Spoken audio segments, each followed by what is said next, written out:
as a private sector economist, doing presentations is a big part of my job. So I think anyone that goes into private sector economic consulting, gets senior enough in the public sector, presenting becomes second nature, and do quite a lot of it. So yeah, I just thought, I think my story is a little bit more expansive than most economists that you meet in Australia. So I think quite a lot of Australian economists are either public sector or private sector, and maybe have crossed once or twice, but they don't tend to move around. I've moved around quite a bit. So did my undergrad at Monash in economics, econometrics, and accounting and finance. Did a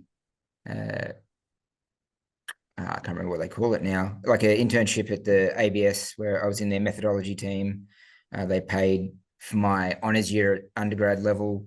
So I worked for them for about 6 months, but then I decided I wanted to pursue economics a little bit more seriously. So started applying for scholarships to the US and went across to Johns Hopkins in Baltimore, as you can see. I was there for the Baltimore Ravens Super Bowl win, their most recent one. And I was there for 5 or 6 years, and then came back to Australia and joined the Reserve Bank, and was there long enough to get long service leave before jumping across to Deloitte for a few years, and then was at ANZ for a little while, and finally arrived at SEEK. So you can see in the little pinks there, so, undergraduate, and then into the public sector, into sort of the academic graduate economist lifestyle. So very much more focused on the theory and the numbers and the modeling, and then back into the public sector, thinking about policy, before going to Deloitte, and then ANZ, where it's more market. So I'll just flash through. So at the RBA, you're helping the board set monetary policy. You're trying to help it meet its objectives. So all of the economics I've done is very much involved empirics in thinking about the data. So you can see, as a sort of more junior economist at the RBA, the way you get your things into the public is through bulletin articles or RDPs, or writing speeches.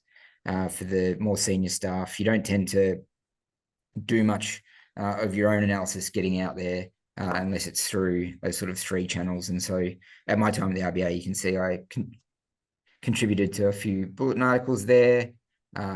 When I was in economic consulting, the biggest projects I worked on were for government, looking at the demand and supply for labour, mainly in the care workforce, and then around renewables and the clean energy area. And we're forecasting the supply and demand of the sort of care occupations, nurses, doctors, those sort of things. And then in the other project you can see on there, we're forecasting the need for electricians, mechanics, all of the sort of roles that are going to change over the next sort of 20, 30 years as we embrace renewables and move away from fossil fuels. So they're big, long projects, 6 months to 12 months, sort of from start to finish, where at ANZ, you're a market economist, you're interpreting data every day, you're putting out a note to the market, so to financial economists. So I think you've heard from someone at Citi, they would have done this similar role, where you're talking to market participants, you're talking to people who are getting loans from the bank, maybe less so at Citi in Australia, but at ANZ, we're talking to mortgage brokers and, household lending, insurance agencies, all that sort of stuff. But basically, you're producing research around economics that talks to how the market's behaving, and especially what's happening with interest rates. And then my role at SEEK, it sort of combines quite a lot of all those other roles. So obviously talking publicly on behalf of SEEK about the labour market, making sure that our senior management and key strategic personnel are informed about the labour markets and the economies, what's happening, what do tariffs mean for the labour markets in the different economies, and then talking to government and other representative bodies. So, over the last week, I've spoken to a couple of government departments. So I'm going to chat to a couple next week, have coffee with them. We're trying to partner with them on a couple of research pieces, using our data to delve deeper into the demand for certain types of labor. So obviously, I worked on that renewable energy project. Here at Seek, we can actually see job ads for renewable occupations and how much they're in demand. So often that means getting on the news in the newspapers, making sure Seek's names out there on the front labor. So, you can see all the major news channels there producing these sort of reports. So they're dolled up a bit. They look quite nice compared to the sort of ANZ ones, which are much quicker. So these take a little bit longer to put out, but, are talking about labour markets in Australia and New Zealand mainly, but we do have 6 other sort of countries we operate in Asia. So starting to talk about them a bit more is been here now at Seek a year, and we've started to embrace working not only on the Australian, New Zealand stuff, which are our biggest markets, but also in starting to bring into those sort of countries into the picture as well. And I had this slide, I just thought I'd highlight, because I don't think when you're just starting out, you realize how important Excel is. So you can see in all of these roles, with the exception of the academic graduate economists, Excel was a big part of it. So definitely coming out of uni into like the ABS and the RBA, really surprised how much Excel is used. A little bit less so at the consulting space. I sort of did think they'd be a little bit less sophisticated, and they use Excel, but it just is how you get data. It comes from statistical agencies. It comes from other people. It's how you transfer it. And then you typically, bring it into an analysis software like Stata, eView, SAS, Mathematica. Here at Seek, we've got all our data on SQL databases in warehouses, and we pull it down using that and then analyze it through R. So I just thought I'd put these purple boxes in just to highlight how different organizations do use different analysis software, but that Excel is a sort of through thread that you see there. So being decent with Excel is going to help you.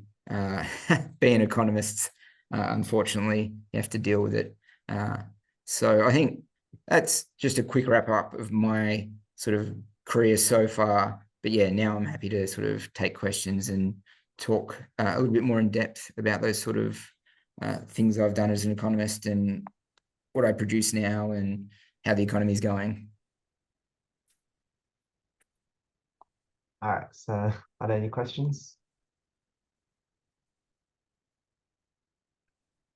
Yeah, so I've got 2 questions. First of all, how would you describe the difference between being like an academic economist and like more like corporate economist? Yeah, so the academic economists, it is often about it's about doing something original, for one, and then 2, quite often it's about flexing a muscle and showing people you can do a certain sort of modeling, or you've got to really defend what you're doing a lot harder. So often in the private sector, people want answers, and they're going to trust you to get there through appropriate means, whereas academics will delve into the method and I suppose a lot more skeptical, and they'll challenge you a lot more. So I did my PhD in the States in macroeconomics, and notoriously a bit of a rough sort of place. They're trying to tone it down. So yeah, US academic economics can be and has historically been not the best, and they are trying to make it a more pleasant place to work and be involved. But yeah, often you can present something and people will just try and rip it apart.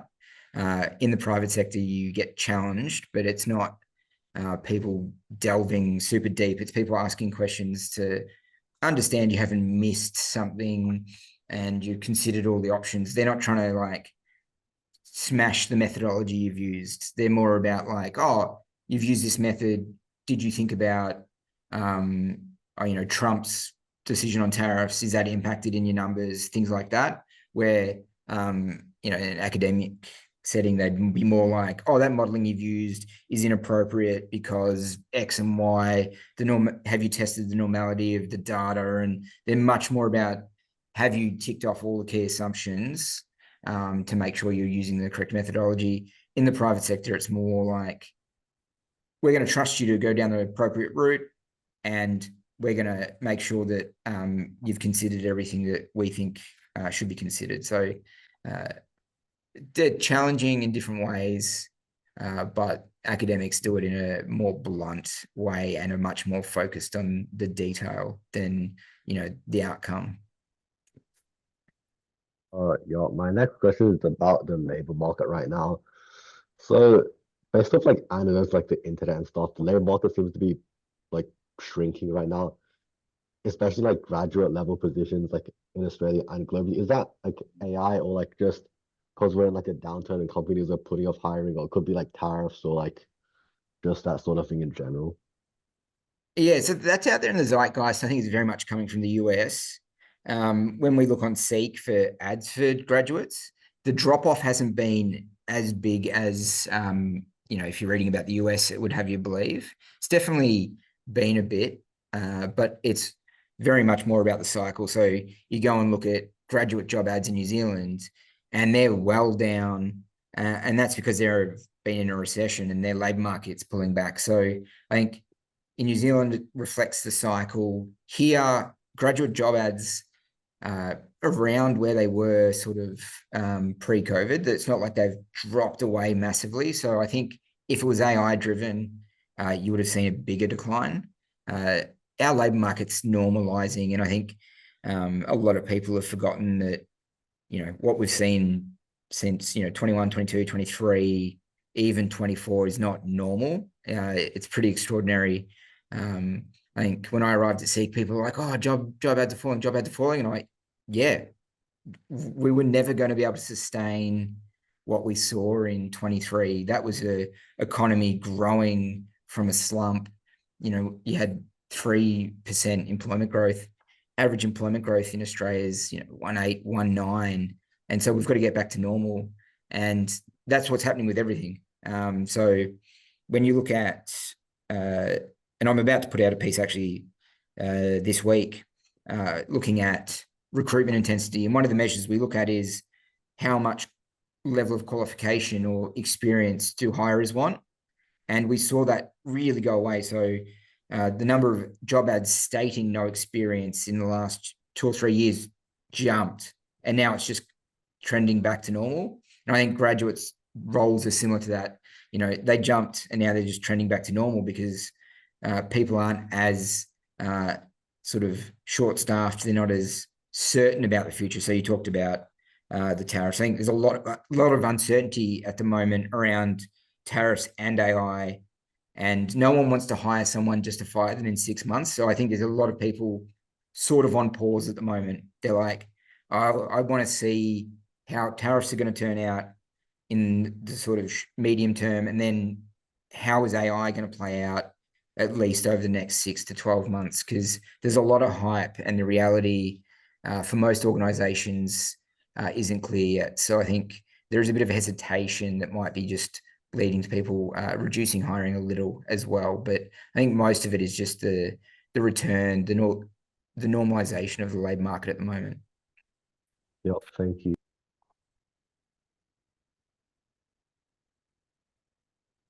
Are there any other questions?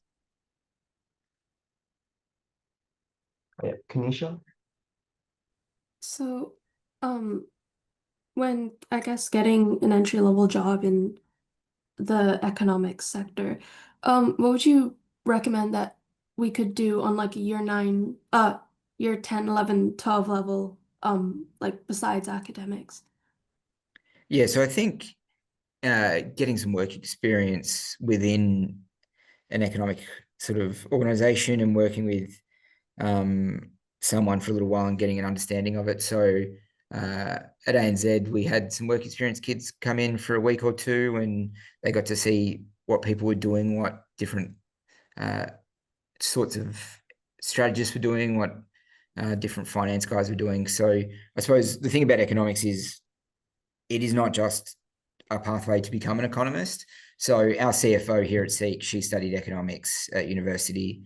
If you think about the chairperson for Tesla, she studied economics, went into accounting, but she studied economics at uni before going through this sort of accounting route and becoming the chairperson of Tesla and becoming quite wealthy. So economics is a toolkit that lets you think and analyze things. And so starting to use that through work experience, through being involved in sort of economic societies and things like that is important. I think building up some of the skill sets that you do need. So like I said, I sort of point out Excel, but I think having knowledge of how to use Excel and play with data in Excel quickly is an important skill set for most economists. Academics wouldn't say that, but any economist working in government or the private sector would use Excel. So I think getting that sort of being familiar with that. But yeah, I think work experience, talking to economists, and there's just so many different sorts of economists. So I talked about public versus private versus academic, but even beyond that, there's the niche parts of economics that you can work in. So there's theory, there's macro, there's labor, and within that, there's all different dimensions. So understanding how broad economics is and what parts of economics you enjoy the most, I think will help you focus and think about when you're going through, from high school into uni, the subjects you're going to take. So they obviously make you take macro, micro, and maybe statistics at an undergraduate level, but I think you can really branch out from there. And so obviously I'm a bit more about the data, a bit more about the stats. So I took econometrics, which is basically statistics for economics. And it's very much a math heavy, data driven way of doing economics, but there are plenty of ways of doing economics that aren't that. And then there's slightly more scientific ways of doing economics. One of the funkiest, coolest fields in economics, I think, at the moment is neuroeconomics. And so you actually down in the deep micro level of like, how do people make decisions? And you're mapping brain patterns when people are like picking a cereal. So you can see that barely any neutrons fire because it's a habit. They're not making a conscious decision. They're just replaying something from muscle memory almost, versus really in-depth decisions. You see how much the brain lights up. And so, economics can go from people just saying, markets do whatever they want, animal spirits, to people literally mapping the brain. So economics is really broad, and understanding that and understanding where in economics you want to be, I think really helps set yourself up going forward, because then you know the path to follow. If you're interested in sort of gender and economics, there's massive fields in that, in the sort of labor economics, and then also within government, there's different agencies that look at that. Some of the economic consultants do a bit of that, so you can get into that. That's super interesting. I taught like a class on that when I was at Johns Hopkins. Is super interesting stuff around just how discrimination works. It's sad that it happens, but it's super interesting to think about the drivers and what it means for outcomes, and how you create interventions to get around those that sort of discrimination. So I think economics just gives you a great toolkit, but if you really want to be an economist, understanding what part of economics really excites you, because I think being excited by it helps. When you're doing it every day, if you're not excited by it, it can get a bit dull, because it is just looking at numbers a lot of the time. Thank you. Also, just a follow-up question. You mentioned earlier that SEEK is trying to connect to Asian countries. I'm curious on how you think the Asia Pacific market can affect the Australian market, and how vice versa could happen as well. Yeah, so they're definitely connected markets. So yeah, we operate Australia, New Zealand, Singapore, Philippines, Indonesia, Thailand, Hong Kong, Malaysia, and then we've got investments in Bangladesh, Korea, and a little bit in China still, I think. So very much we've got a presence in quite a few different countries. Obviously really linked, right? Geographically close. That makes them important trading partners for us. Just the sort of gravity model of trade says you tend to trade with countries that are similar to yourself in either distance or cultures and stuff. And so do a lot of trade with Asia. We have a lot of people coming from Asia to study in Australia, and then they enter the workforce here. There's also, a lot of outsourcing to Asia because labor is a little bit cheaper there. And so you're seeing right now the big banks here, ANZ, NAB, are looking to make people redundant here in Australia and source some of the roles to, I think it's India and the like. So at ANZ, we had a massive team in India working with us. And so, you've got to think, especially now with the internet, right, where it's a global labor market, where businesses want it to be a global labor market. And so you've really got to think about that. And definitely the interaction of how much labor costs in Asia versus Australia is important for our labor market here, but it's also, they do tend to feed quite a lot of supply into Australia. I think about registered nurses always in short supply in Australia. In the Philippines, they speak English fairly well. They can get fairly well trained as a nurse. And so we do tend to see quite a lot of flow from the Philippines to Australia in nursing. There's a few other roles like that as well. The fact that in the Philippines, they are pretty good at English makes it a lot easier for them to come to Australia. But definitely there's that flow across borders. Right now, New Zealand's in a recession, their unemployment rate's higher than Australia's, and migration and applicants for jobs from New Zealand to Australia is like higher than it's ever been, or as high as it has ever been. So, relativities are important and can attract people. And I think super important to be thinking about what's going on in those countries for Australia's economy and Australia's labour market, because a lot of those people will consider Australia a good place to come and work. And if they're doing well, they're going to be harder to attract here. I think, having a good supply of labour who are well trained with skills is good for everyone. Thank you. Just one last question. You mentioned that somebody that you knew did economics, but then went into accounting. How important do you think economics is for accounting, and like, is it like a highly suggested subject to take, or? I think it really helps to understand. Well, accounting at its basic level is applying principles and rules to numbers, debits and credits and the like.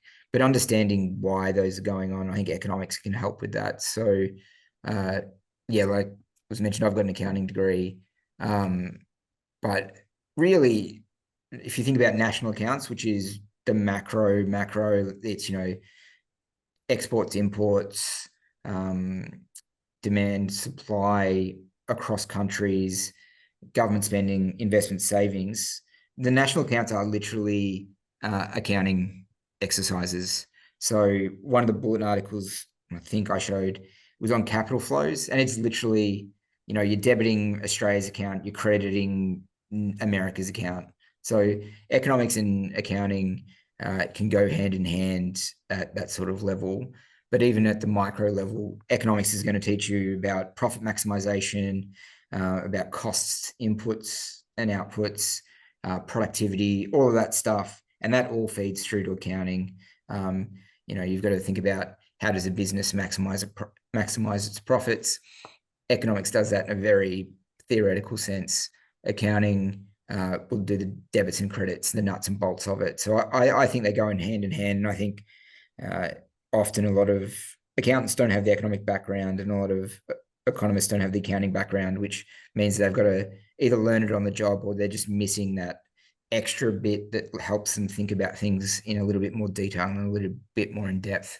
I think it's part of the reason why if you do an accounting degree, they're going to make you do a little bit of economics. It's typically a core subject. But yeah, they're definitely linked in my opinion, and they definitely are when you look at the national accounts. Like that is just a debits credits exercise based on the rules of national accounting. Thank you. All right. Are there any other questions?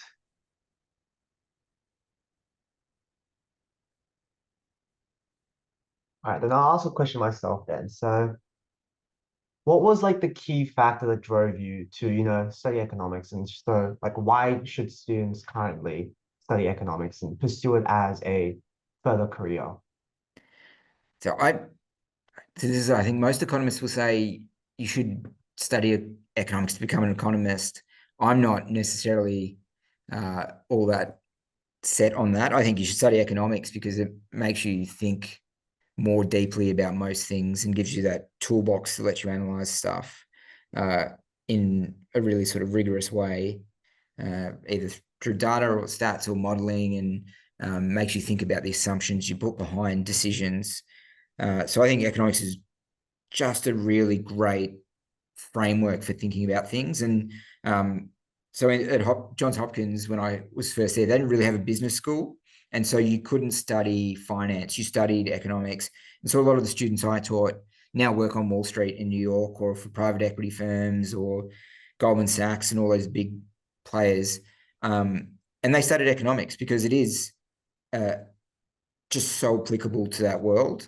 And, can go and get your MBA later on, but economics really sets you up for the ability to analyze data and think about, if Russia invades Poland, what does that mean for the world economy? Well, it means more sanctions for Russia, reduces trade, creates uncertainty. Everyone's going to fly to safety, probably means risky currencies drop. So economics provides you with a framework to let you think about the consequences of, well, that's a big action, but it can help you think about the consequences of small actions. I don't think everyone that studies economics needs to go on and do economics, but I just think it gives you such a strong framework for thinking about things. And, from a demand supply point of view, if there's less economists around, there'd be less people fighting me for jobs. No, I say that in jest. I think it's a great toolkit that lets you go on and become an economist. I love thinking about how things work, and that's what made me get into economics. So my dad was a railway signal engineer, essentially an electrician. So thinking about how that sort of stuff worked in physics, I really liked that. At high school, I didn't do any economics. I did maths and science because I'm interested in how things work. And the most interesting organisms for me on Earth are humans, and how do we work together? And that's what economics lets us think about. Prices, and that is just a mechanism by which we communicate how much we value something to each other, essentially. You don't have to do it through money and prices, but it is how we interact. And I think economics very much lets us think about that and thinks about what different people value. Unfortunately, we always put dollars on it as economists, but I really, that's where I come from. I'm really interested in how people work, how things work, and economics lets me do that through data and really think. I suppose it's people putting money where their mouth is. So you can ask someone in a survey, did you like that? They can say yes. If they pay $200 to go to a concert, they've said yes with their money, because obviously people like Taylor Swift. They pay a lot for her. They don't like other bands they're not willing to pay for. So I think that willingness to pay really demonstrates what can sometimes be what they call cheap talk.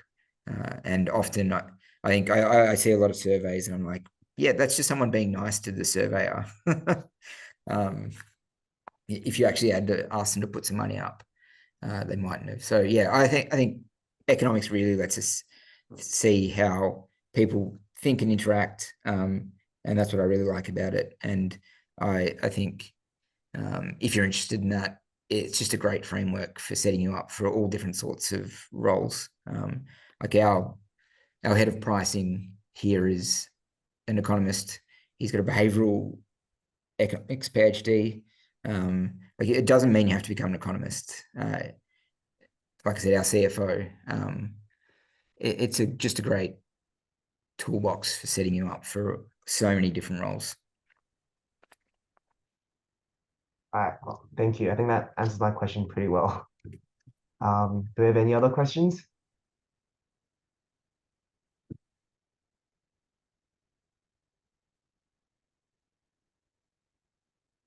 All right, Alan?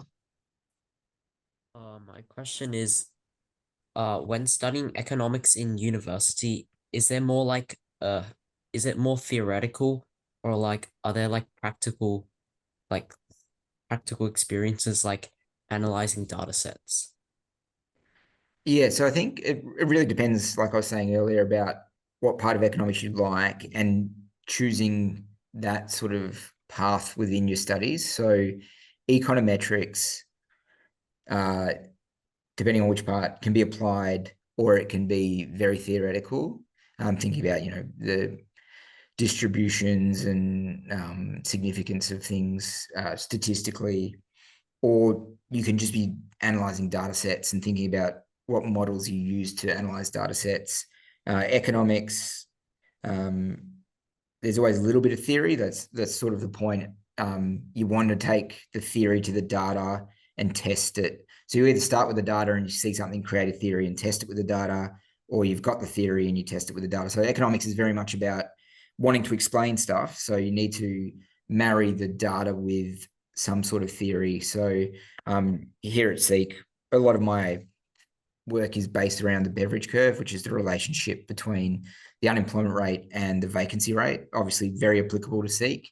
And so I'm deep into looking at the theory of that a lot of the time, and then using data to explore how that relationship might have changed or whether it's still valid even. So very much you can get, if you into the right courses at uni, very applied and be deep in data and analyzing data and thinking about what that means for people's theories. So you don't necessarily have to come up with it, but you can always come up with a result from data and say, well, that invalidates that theory or doesn't rule that theory out. I don't think we can ever perfectly validate a theory with data. You can not rule it out, basically.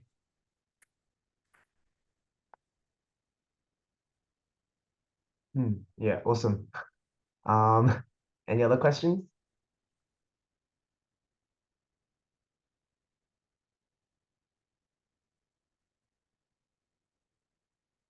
Kanisha? Do you have any, I guess, advice for getting into economics in university, economics or accounting? Yeah, so I think obviously the key one is making sure you've got the marks that are good enough to get into the courses. So I think then, I don't know what they look like these days. They're not necessarily the highest courses or hardest courses to get into because you go through a general commerce degree or something like that. And there's quite a lot of places available. So yeah, it's just, making sure you get that sort of base mark for those courses. And that just means being fairly good at whatever courses you choose to take at high school. Like I said, I didn't do economics. I knew, the top level math, even if you get a half, well, only an okay mark, it gets marked up to, the equivalent of a really good mark in some other subjects. So I was strategic. One, I like math and science, so it just made it easier to study. But there is a bit of strategy in what courses you take, knowing where you want to end up as well. I also know I wanted to go down the sort of more mathematical part of economics. And so doing high school economics was not going to be useful for that. Doing very hard math at high school was going to be more useful for that. And then now I know more math than I probably ever wished I knew. Yeah, once you're getting into analysis and complex analysis and stuff, I think you've gone beyond most people's understanding of math, which you can do in economics. But yeah, it is about choosing subjects you enjoy, but also making sure that they're going to give you good enough marks to sort of get into a course in accounting or economics, if that's what you want to do. It is a funny one. High school, you've got to make those trade-offs between the results you're likely to get and enjoying what you're doing and learning. Thank you.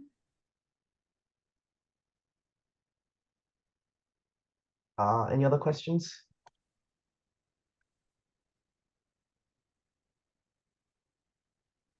I'll ask another one then. So when you say like the quantitative part of economics and like the other more theoretical part of economics, like could you explain this divide a bit more? Because from the past speakers, right, I've realized that the economics that they are discussing and their experience in economics is wildly different to high school economics, which is just so theory based and much closer to humanity than it is to like something like mathematics or science.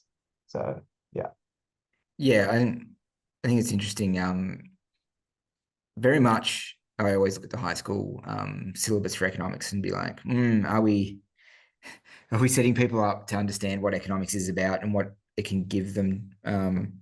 I think when you're talking about the definitional stuff and some of that government stuff, and it's a bit on the dry side because it is a bit more theoretical. I think it gets more exciting when you're playing with the data and seeing the differences. But then that's real sort of high level theory, like economic theorists are way deeper in the weeds of theoretical math almost. So I don't know if anyone's seen A Beautiful Mind, but John Nash he was a mathematician who invented game theory basically. And so much of game theory is very detailed mathematical proofs, and it's deep in the weeds of mathematical theory, not even economic theory. And basically all economic models actually stem from quite serious mathematical groundings. That's why you have to know a lot of math when you get to the sort of PhD level, especially in the States. Most macro models are based on what they call a fixed point theorem, and understanding that being when it applies, when it doesn't, you can get really in the weeds of that. And then, taking the data from the other end and then thinking about, well, we've seen X and Y happen, what are the possible root causes? That's theorizing. And that is at the other extreme where it's like, we've got these 6 key facts about the labor market. What things could explain that? And that's essentially, the beverage curve is now a theory, but it was actually, I think 1927-ish, I think it is, Lord Beveridge discovered this relationship and said vacancies and unemployment, they're related. Then some guys in the 50s started thinking about it a bit more seriously, developed the theory.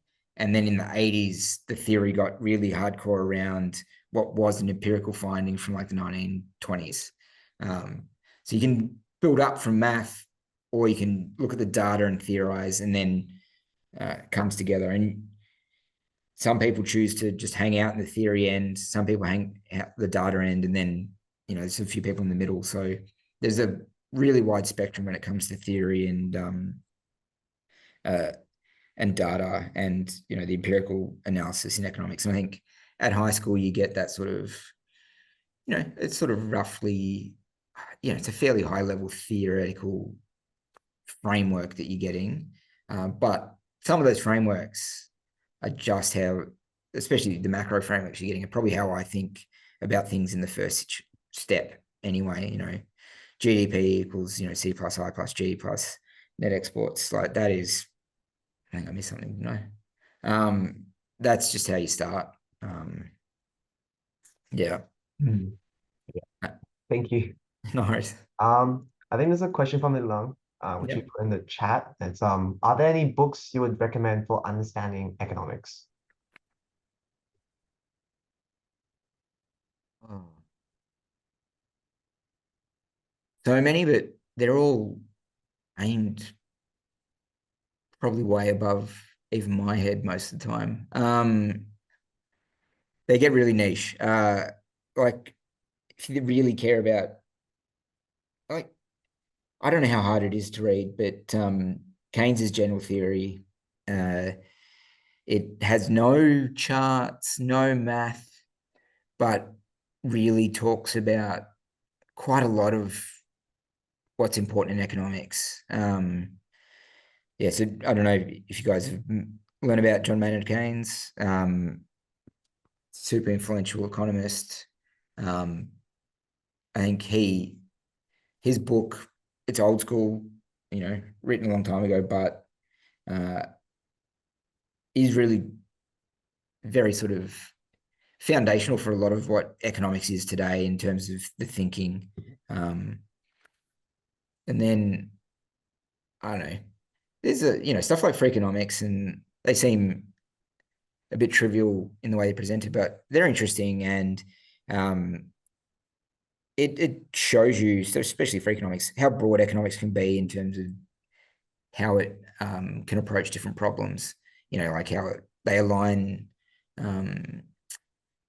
gangs to like corporate businesses and stuff like that, and you see these parallels when you step back and you'd be like, oh, the similar structures and why have humans organized like that. So industrial organization is another field of economics, which is pretty interesting.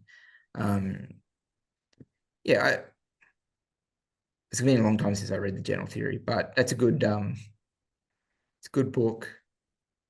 Lots of foundational thinking. Freakonomics is just a fun book to read. Yeah, I tend to read slightly more academic stuff. If you like think about consumption in detail, like Angus Deaton's Consumption, I think it's called, from like the 1980s. Yeah.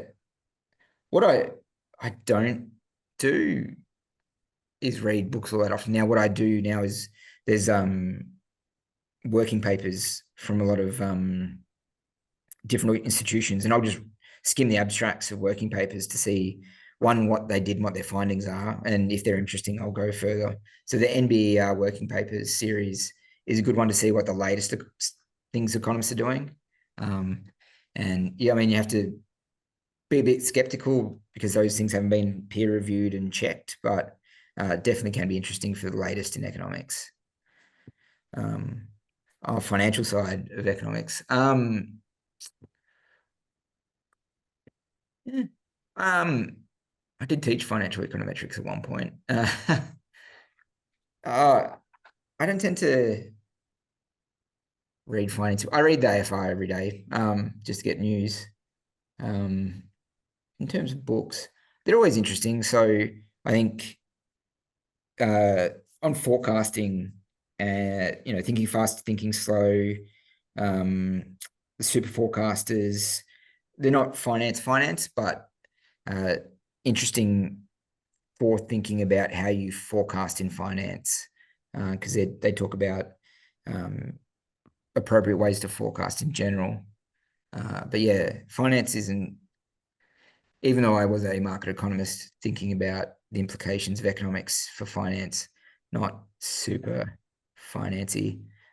Although, yeah, again, could talk to you about pricing theory, but not necessarily any books on finance. All right. And then the other questions? Yeah. Got another question. So, where would you recommend looking for like working? What kind of firms like offer like first of all like work experience in high school and then like internships in uni and then finally graduate programs once you like graduate or like do your honors or something like that? Yeah, so it's a good question. The work experience can be difficult, but obviously Treasury, RBA, all those public ones do have internships at uni. I think they have work experience still. So I know at the RBA when I was there, it was a do we or don't we do it sometimes. I think they do it, but it is a big pool of people that apply. And obviously the RBA is only in Sydney, so it makes it hard. But yeah, your government treasuries and things like that, I would suspect all the banks have economists. Might be harder to approach and get a work experience as a high schooler there, just because they're moving pretty quickly. They might not have the spare capacity. And then, yeah, obviously, once you're in uni, it all opens up. Everyone does the internships, all the sort of consulting businesses that do economics have those programs. So your big four accountants, big four consulting, they all do internships, have economics streams, and then obviously the banks, all the government agencies. I mean, the government agencies are good ones to start off with, because they will, give you a lot of that sort of basis of thinking. Yeah, I think, and then obviously grad programs. I think hopefully what you can do is you get the work experience, know you enjoy it, get an internship, and then you can turn that internship into a job, and you don't actually have to go into the grad programs through the formal grad process. But it can be a lot of work, and when you're studying at the same time, maybe even working, applying for internships and then doing them can be a bit of a struggle at times. But yeah, there's definitely a lot out there once you get to uni. A bit harder at work experience level for students, I think. Oh, thank you. Edson, do you have any other questions? Oh, no, that should be it for now. All right, awesome. I think I had a very technical question from Lilang. Yeah, so what are your thoughts on Soros's theory of reflexive economics? It's like an extension of the Minsky moment theory, where stocks are shifted based on reflexive self-reinforcing loops to disequilibrium, and are corrected in market crashes and such. The core idea of the theory is that market prices are always wrong. And I'm personally a follower of Soros's theory. Yeah, that's funny. I know a friend of mine, he was a good friend of Minsky's, actually. They used to catch up basically once a week for coffee. So I know all about the Minsky moment. I don't necessarily buy the market price is always wrong, because if market price is always wrong, you would always be able to make a profit from them. There'd always be an arbitrage opportunity, and but because what that's saying is that everyone in the market is wrong. And so I find it a bit funny to think about that from that perspective, because when you do finance and pricing theory and all of that stuff, it actually comes from a basis that prices contain all information about something at every point in time, or anything that's publicly available, and therefore are reflective and not wrong. What I would argue is there's always new information, which means that prices can adjust at all times. So, they can be right for a second, but then there's new information and it makes them wrong the next second, which could lead you to this conclusion. But it's a funny one, because I think we'd see a lot more volatility if it was true. And the Minsky moment sort of faded a bit. We obviously had one during the GFC, but we've gotten better at managing risk as economies, as governments, as banks.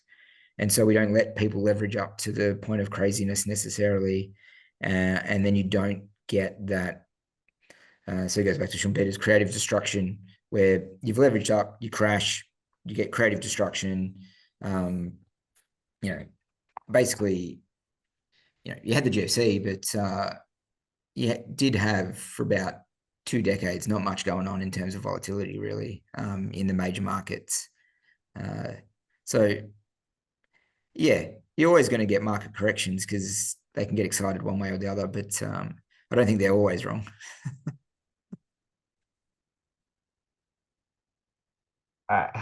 Is there anything you'd like to say to any of us there? Oh, I think the fact that you're so interested in economics and you're turning up to something like this on and I do apologize for having to change the time. But it's a Saturday evening now. Shows that you're really interested, and I'd keep pursuing it. And economics is and can be fun and fulfilling. So you can see Seek's pretty funky. We've got neon lights, and I can see a candy bar over there. So it can be fun, and it can be as cool as a lot of those other jobs. What I probably don't think you'll get anyone from this space, but the internet and the tech sector have a lot of economists. We just don't have big tech in Australia like they do in the US. So your Amazons, your Facebooks, they employ so many economists and some super famous economists as well. Because thinking about all those things I talked about thinking about how people behave, how they interact with things, apply that to a website, put some prices on it, and that's Amazon. They're thinking about that all the time. And so they've got lots of economists. And I think, economics can take you so many different places. So the fact you guys are thinking about it now already, it's a good sign that you've got, a potential future in economics.